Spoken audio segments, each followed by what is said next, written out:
Timestamp.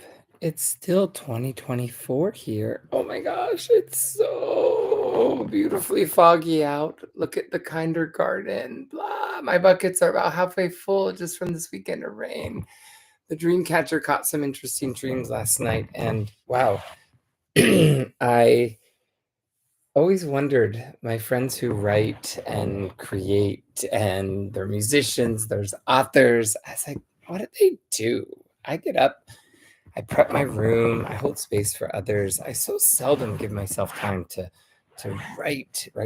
But ever since, I'm not even gonna say when, but I have been mourning, I've been grieving, I've been anxiously wondering what to do next. And I came up with, what would you call it? A short story idea. It was inspired by the three body problem.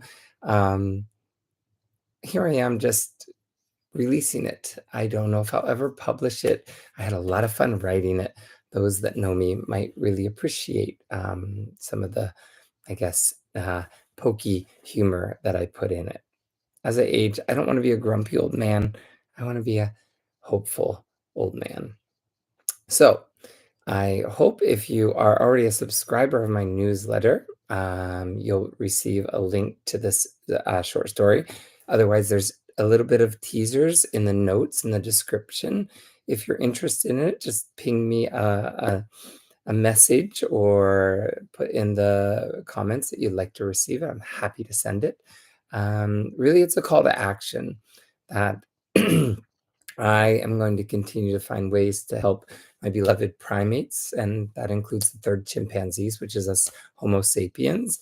And I'm going to help as long as I can with every breath I can.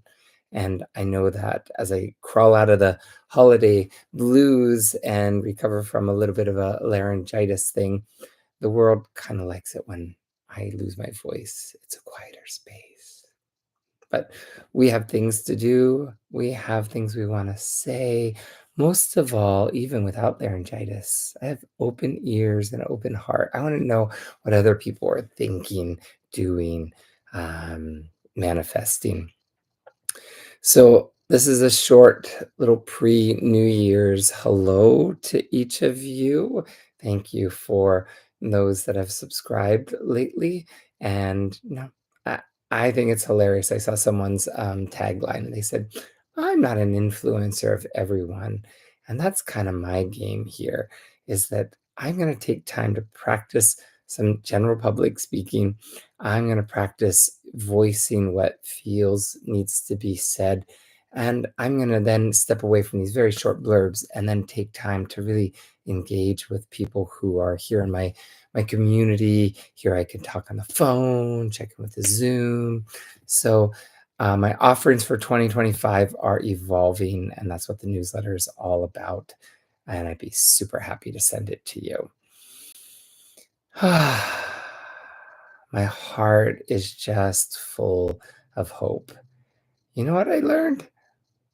As much as I think I'm a Muppets fan, somehow there's a very merry Muppet movie that hit home, and I'd never seen it. It's on Prime Amazon, not promoting any products, but I am promoting Muppets. And the reason it hit home was whoever has, since Jim Henson has died, his son Brian Henson has taken on a little bit of the direction of the Muppets. But this was an interesting take on It's a Wonderful Life, a classic holiday movie.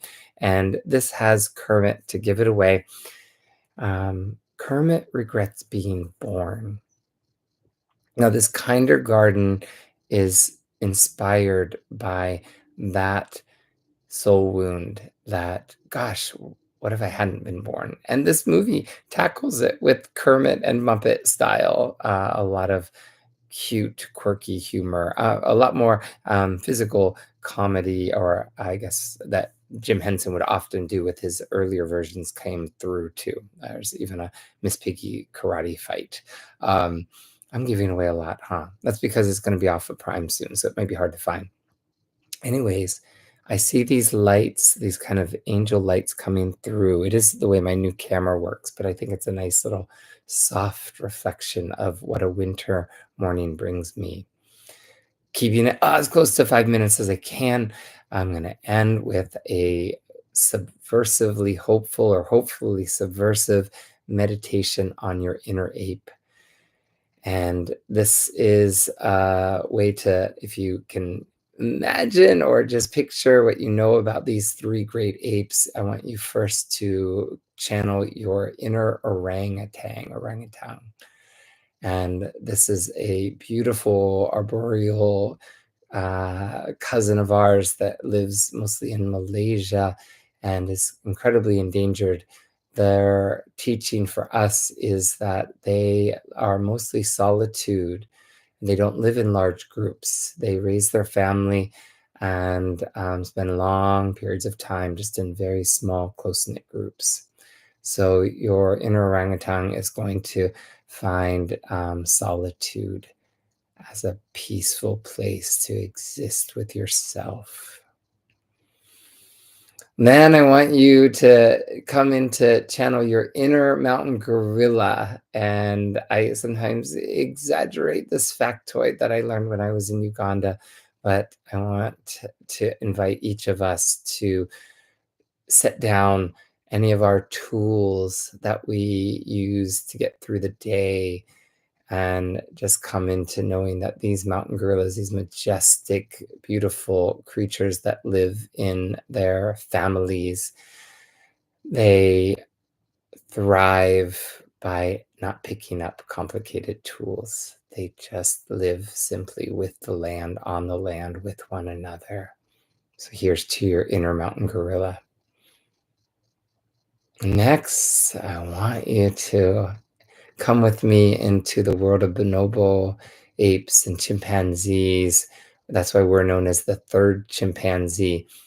And I would invite you to bring your most playful, most creative, most imaginative self and pick up the tools that you need to make things happen. And then co-create something communal.